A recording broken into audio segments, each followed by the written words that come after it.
menulis, ya ini pengamat ya, menulis bukan dari saya, pengamat menulis ada 3 dosa Bapak Jenderal Tito Karnavian.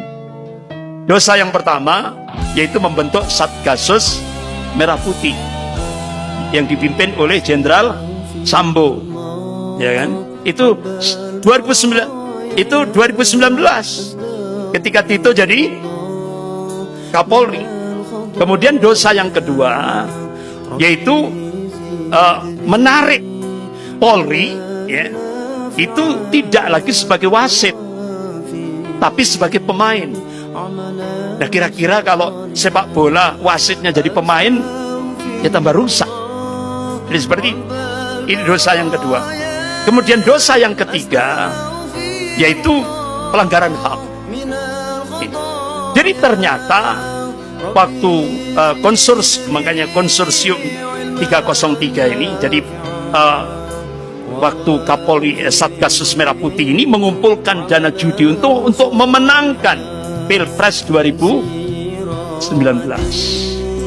Terbongkar.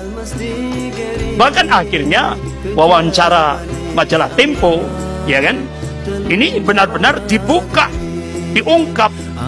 Jadi konsorsium 303 ini benar, ya, benar, itu nyata. Nah, akhirnya terbongkar juga. Ternyata untuk Pilpres 2024 itu sudah disiapkan. Jadi makar Allah lebih dahsyat. 2024 sudah dibongkar oleh Allah 2022. Allah bongkar lewat Jenderal Sambo. Jadi maka Allahu Akbar. Jadi ini ibrah yang bisa kita ambil apa? Ternyata Allah masih cinta kepada umat Islam di Indonesia ini. Allah masih cinta kepada umat Islam di Indonesia ini. Kenapa? Masih banyak ulama-ulama yang ikhlas.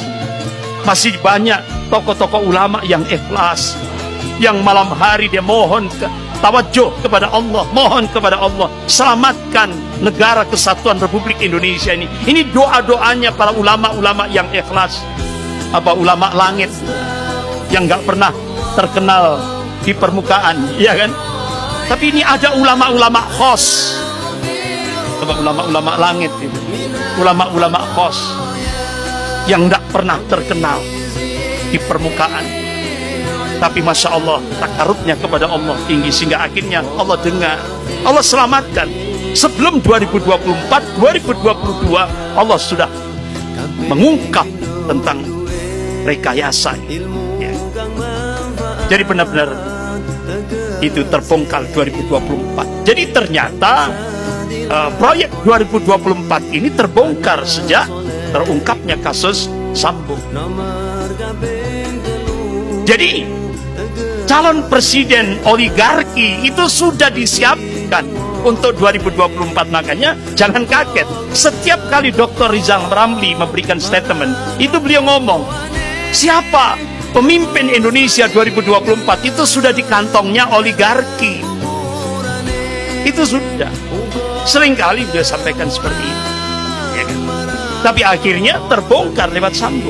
Ternyata benar apa yang disampaikan oleh Dr. Rizal Ramli. Bahkan siapa Kapolri 2024 itu yang disiapkan adalah Sambo. Ini terbongkar. Inilah makar Allah lebih dahsyat.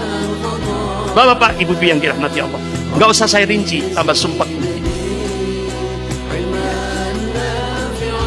Jadi benar-benar mafia, ya. Jadi benar-benar mafianya ini luar biasa dahsyat. Baik itu kartel narkoba, jaringan internasional, perjudian, prostitusi, miras, ya, bahkan barang-barang ilegal dan sebagainya. Bahkan sampai itu yang siapa tokoh bandar narkoba yang tobat itu, Ferdi Budiman, ya, Ferdi Budiman, ya kan? Itu sampai dia mengatakan, saya sudah setor 450 miliar ke Badan Narkotika Nasional. Saya sudah setor 90 miliar ke pejabat polisi. Tapi masih ditangkap. Nah ini pengakuan jujur. seorang bandar narkoba yang taubat itu sebelum dieksekusi mati. Ferdi Budiman. Dia sudah store. Berarti kan ini kan sudah luar biasa. Mafianya luar biasa. Negara ini akan hancur binasa jika perwira main kartel narkoba. Ini pemain-pemainnya. Sehingga akhirnya kita bisa melihat Allah ungkap, ya kan? Sampai akhirnya ketika peristiwa korupsi yang melibatkan Kejaksaan Agung, ya, kemudian ditangani oleh Sambo, Jenderal Sambo, beres. Dengan alasan, ya, kebakaran itu karena puntung rokok seorang tukang. Jadi puntung rokok itu bisa membakar gedung Kejaksaan Agung yang betonnya itu luar biasa itu, ya kan? Masuk akal enggak kira-kira? Enggak logik, Pak. Enggak logik itu. Itu hanya alasan. Ada kesengajaan. Itu. Ada kesengajaan. Kemudian sampai kepada peristiwa pembunuhan 6 laskar FPI di kilometer 50, yaitu itu Jenderal Sambo mengerahkan 30 anggota Propam agar kepolisian bebas dari delik hukum. Akhirnya apa ujung-ujungnya? Bebas enggak? Bebas.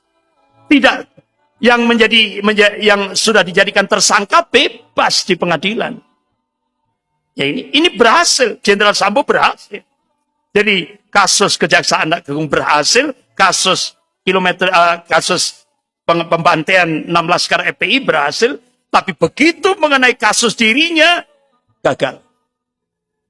Allah yang punya makar. Ya kan? Allah yang punya makar. Ketika dia melakukan pembunuhan berencana terhadap Brigadir Yosua, ya kan? Gagal. Dan itu melibatkan 83 anggota Polri yang pangkatnya tinggi.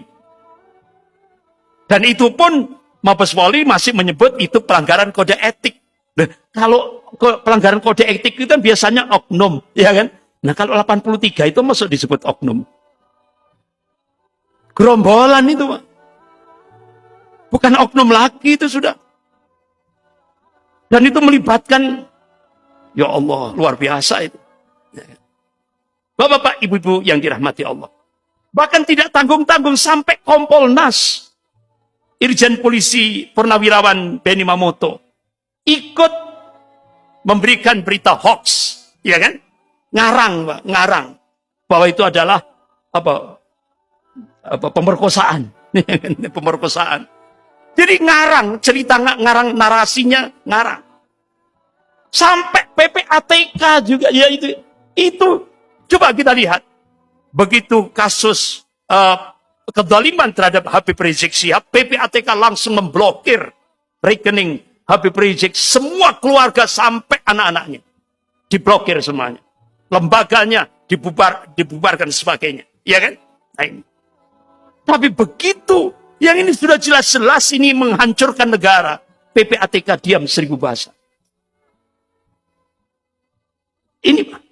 Ini yang terjadi, ini realita mafia sudah. Ya. Jadi di dalam negara ini dibangun geng kejahatan di dalam negara. Ya. Naudzubillah min dzalik. Allah bongkar semuanya. Jadi ini hikmahnya. Ya. Allah ungkap semuanya. Akhirnya Jenderal Ferdi Sambo dijadikan tersangka. Bahkan diberhentikan secara tidak hormat, ya, oleh Kapolri.